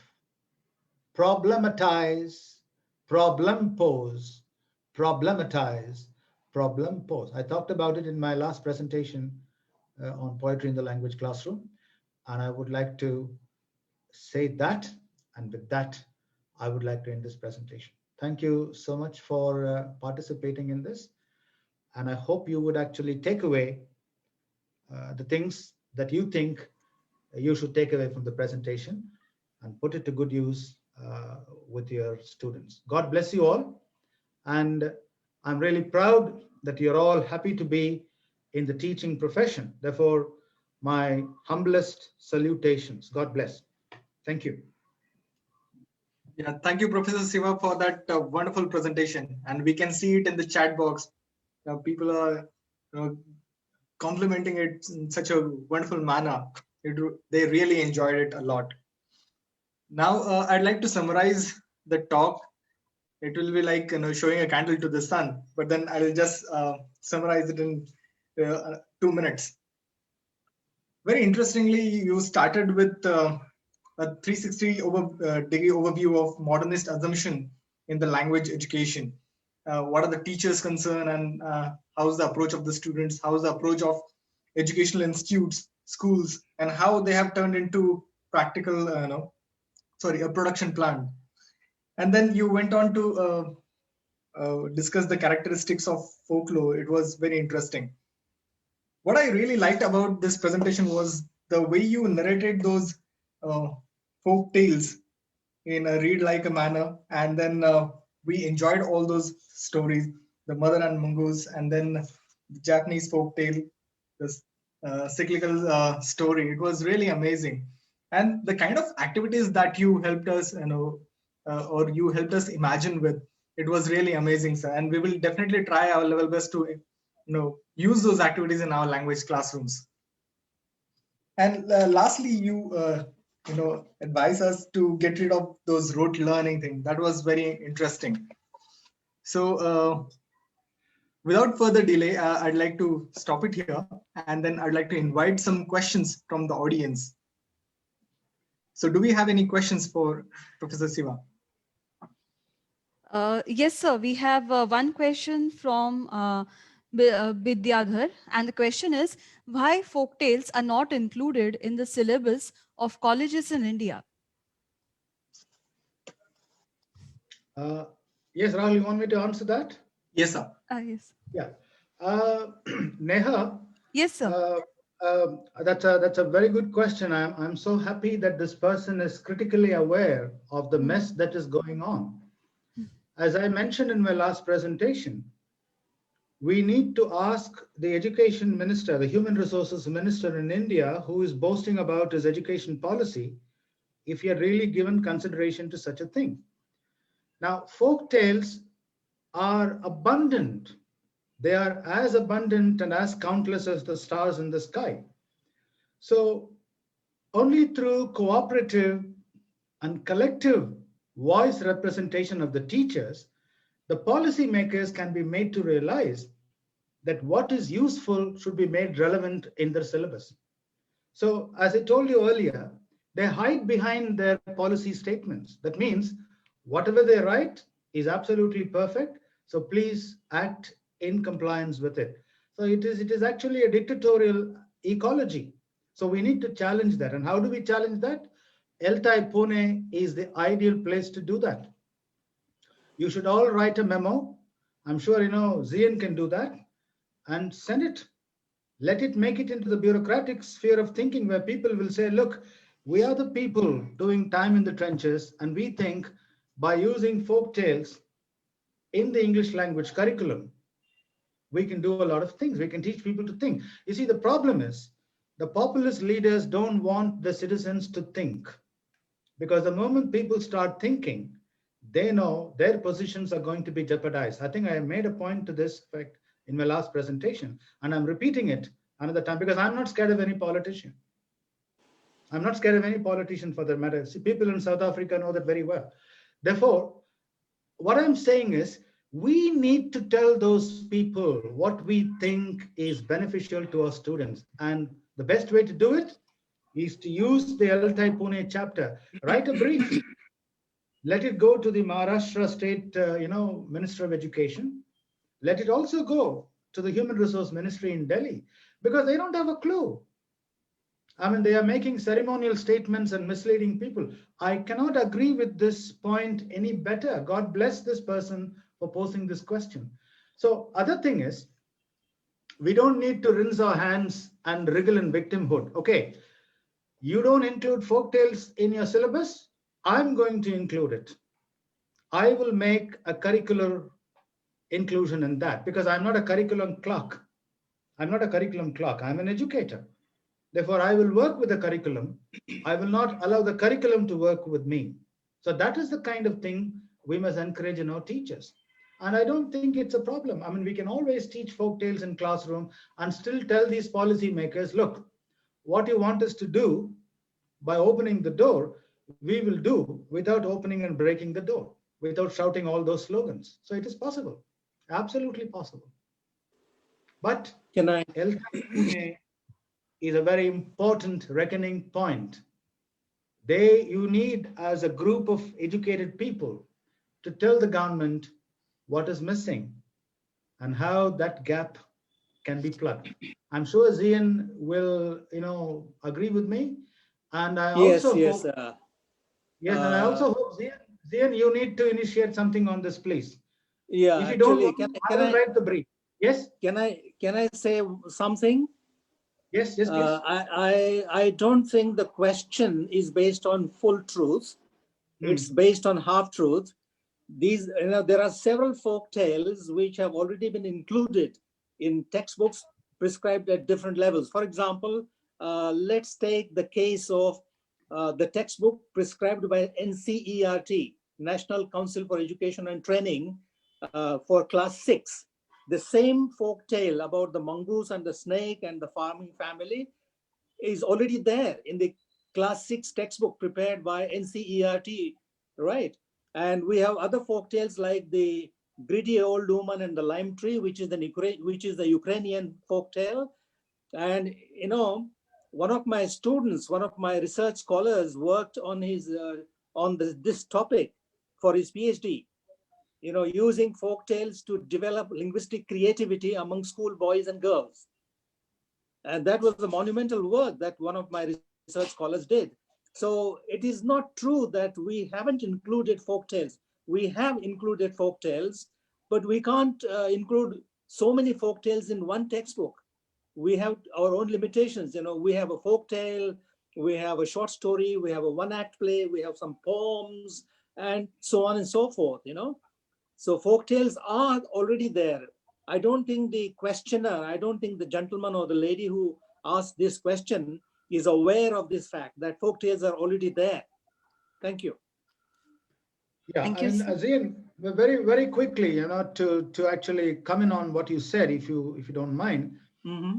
If there is a kind of an imposed limitation, a textual limitation, Mm-hmm. one can actually constitute reading clubs where through extensive reading, people can be asked to read folk tales and present it in co-curricular reading clubs or in other venues, and that can actually have a surrender effect on the classroom. Yeah.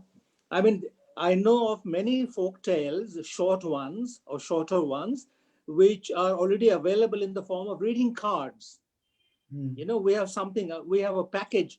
The university for which I worked for nearly 19-20 years, the English and Foreign Languages University located or situated in Hyderabad, came up with reading cards. And these reading cards have little short folk tales. So folk tales are there everywhere, at the school level, high school level, +2 level, college level, even doctoral level, people have worked on folk tales and so on and so forth.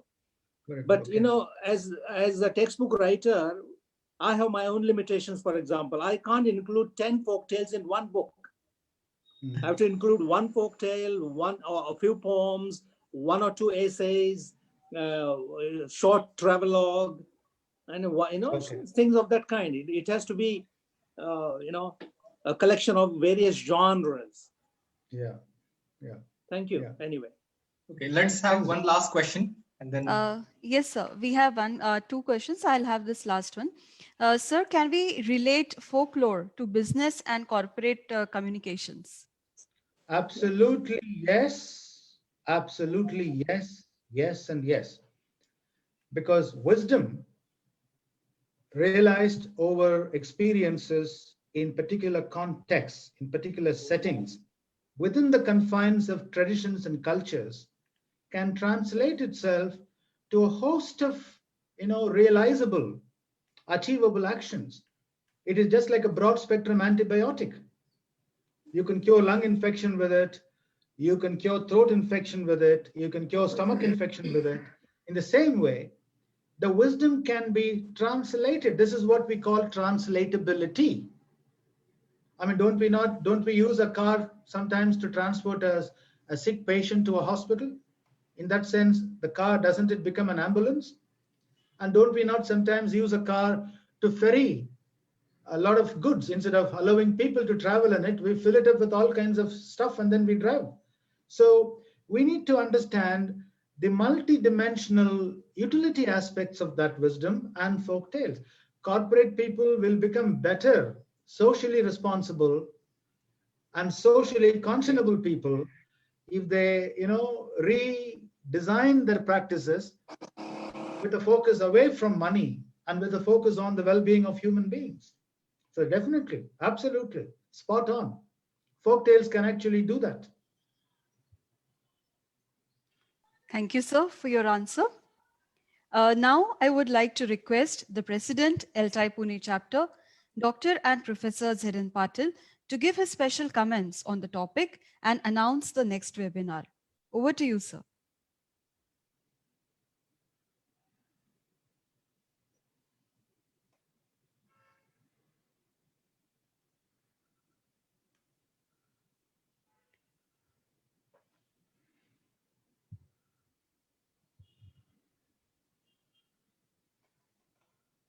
Is there a problem? Sir, can I kindly request you to please unmute yourself and yeah. Oh, yeah. Thank you. Yeah. Yeah, I'm sorry. There was some disturbance. I'm sorry. Okay. Yes, please tell me. Yes, sir. Now I would like to request you to please give your special comments on the topic and announce the next webinar. It's already 6:45, so we are running short, out of time, short of time. Anyway, but okay. Siva, thank you so much for doing a wonderful job. Thank you so much.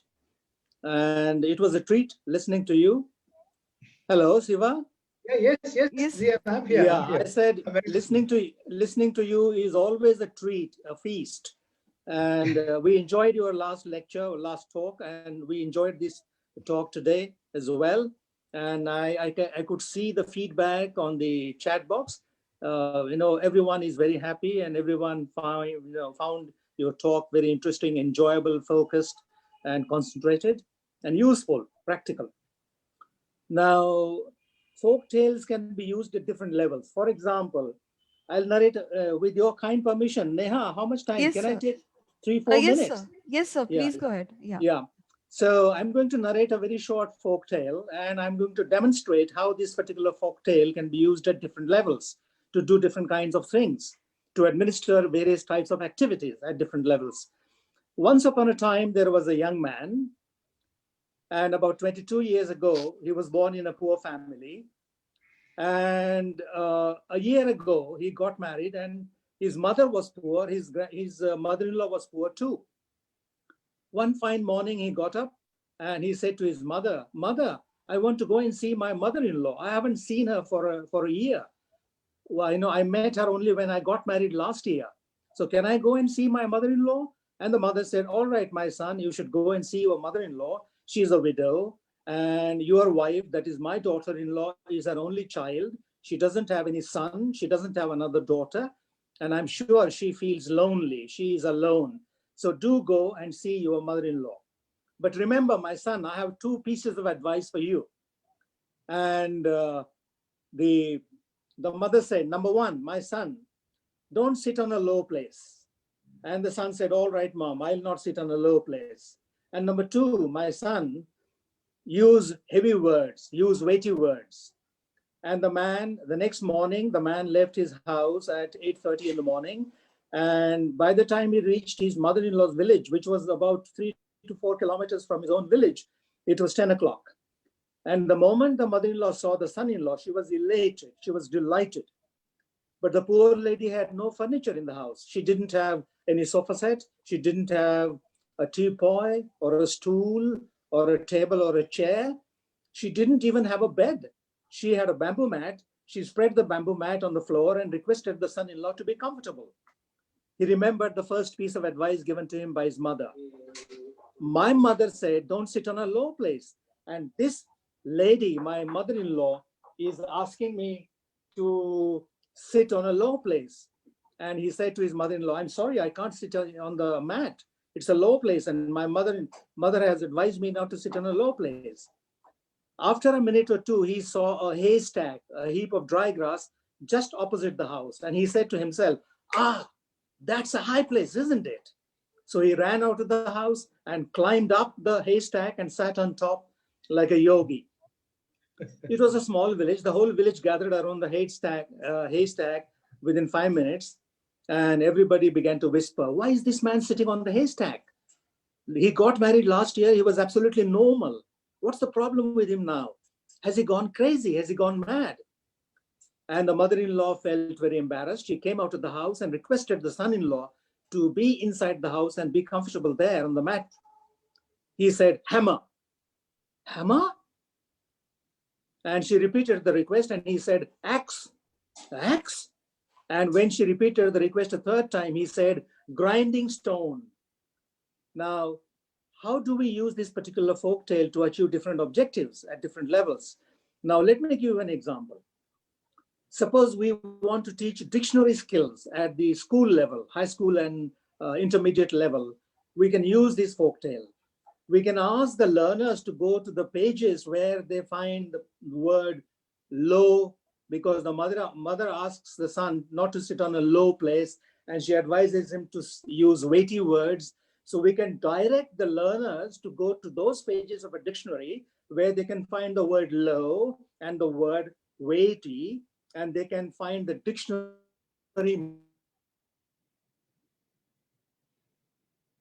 folktale and ask the learners, what do you think are the meanings of these two words in the context of the story?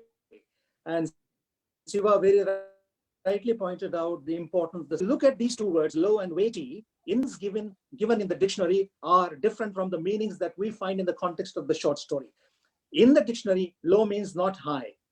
Weighty means not light. Weighty means heavy. But is that the meaning that is implied in the folktale? Or are those the meanings that are implied in the folktale? No, they are not the meanings that are implied in the folktale. What the mother says has meanings as well as messages. And I make a distinction between meaning on the one hand and message on the other hand.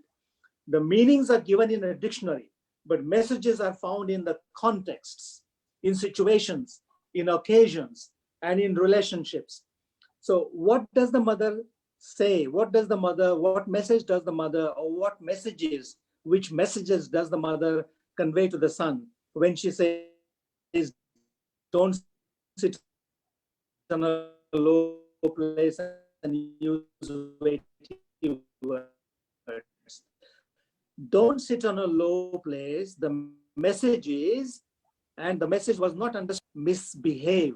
Don't law. And a son-in-law in Indian culture is a very important person, especially for the first 1 or 2 years. But remember that your mother-in-law is a senior citizen and she's a highly respectable person. So, and as a message, the message is don't lower your behavior, don't lower your conduct, behave yourself, mind your behavior. Use weighty words. What does the mean? What does it mean? Weighty? Weighty means heavy, not light. But what is the message? Don't use weighty, don't use light words or use weighty words means mind your language. The message that was conveyed to the son through the first piece of advice was mind your conduct, mind your behavior. And the message that the mother wanted to convey to the son through the second piece of advice was mind your language. Language is an instrument, language is a tool, language is a weapon. When your language is inclusive and pleasant and polite, you can get many friends. But when your language is impolite and arrogant, people run away from you. So we can use this folk tale to develop dictionary skills in our learners. At an advanced level, at the postgraduate level, we can use this folk tale to explain the meaning of direct speech act and the indirect speech act, to explain the functions of conversational cooperative principle. We can explain different concepts in discourse analysis and semiotics and pragmatics and so on and so forth with the help of this folk tale.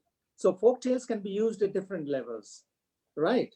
Just as you rightly pointed out, the students can imagine a conversation or construct a conversation between the mongoose and the snake, right? And the very first sentence can be like this. The mongoose sees the cobra and the mongoose says, "Hey, cobra, wherever are you going?" And the cobra says something and the mongoose goes on, and the cobra says something and the mongoose goes on. So they can construct a conversation between the mongoose and the snake.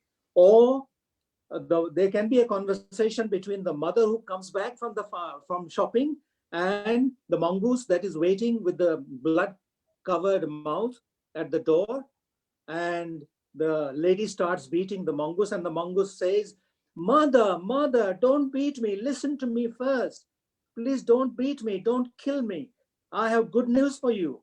And the mother says, "No, I don't want to listen to you. You bloody mongoose, you killed my baby." So the conversation goes on. So students can construct a conversation between the mongoose and the snake, between the mother and the mongoose, or they can also imagine a conversation between two snakes. D.H. Lawrence has a beautiful poem called Snake. So the snake from D.H. Lawrence's titular poem Snake and the snake from this particular folk tale can come together and they can converse. For example, D.H. Lawrence's snake says to the other snake from the folk tale, "Hey, brother, where are you going?" And this snake says something, and the D.H. Lawrence's snake says, "Oh yeah, man is very unkind. The other day I went to the water tank of D.H. Lawrence's house, and he threw a log of wood at me. So man is so cruel." So you see, Lawrence's snake converses with the snake from the story.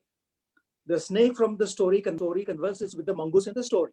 So different kinds of activities can be administered at different levels: school level, high school level, intermediate level, college level, doctoral level, and so on and so forth. Folk tales are fantastic, fantastic, and they can be used for multiple purposes.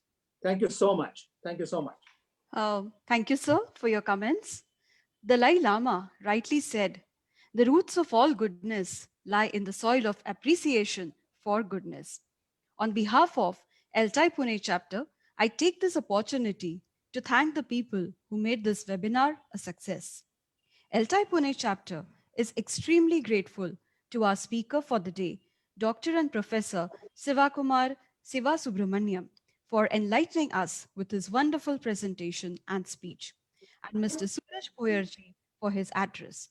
And now we would like to extend our gratitude to MIT ADT University for associating with us for the series and for allowing us to use all the necessary facilities. We are blessed to have the leadership of Dr. and Professor Z.N. Patil as the president of ELT Pune chapter. Under his able leadership, our chapter is able to reach new horizons. Thank you, sir, for all enlightening us with your guidance and all your support and encouragement in all our endeavors. We sincerely thank the chapter members and participants for registering for the webinar and attending it. Thank you, everyone. I declare that the session is over. Thank you so much, Thank you, Shiva. It was wonderful. Thank you, dear. Shivakumarji. Thank you so Good. much for your Thank you, time thank and you. guidance. I must thank you all. And wishing you and your family very happy Diwali. Thank you, thank you. The privilege is Thank you. mine. Thank you. God bless you all. Thank you, Thank sir. you, Surajji. Thank you, Jadan Professor Patil. Shiva. Well, Yeah, thank Thank you. you, Diwali sir. to you. Thank you, Neha. Thank you. Good job. Yes, Good welcome, job. sir. Thank Hi, you, sir. Naima. Hi, Thank you. Vijay. Hi, Ashok. Hi, hi. So much. Hi.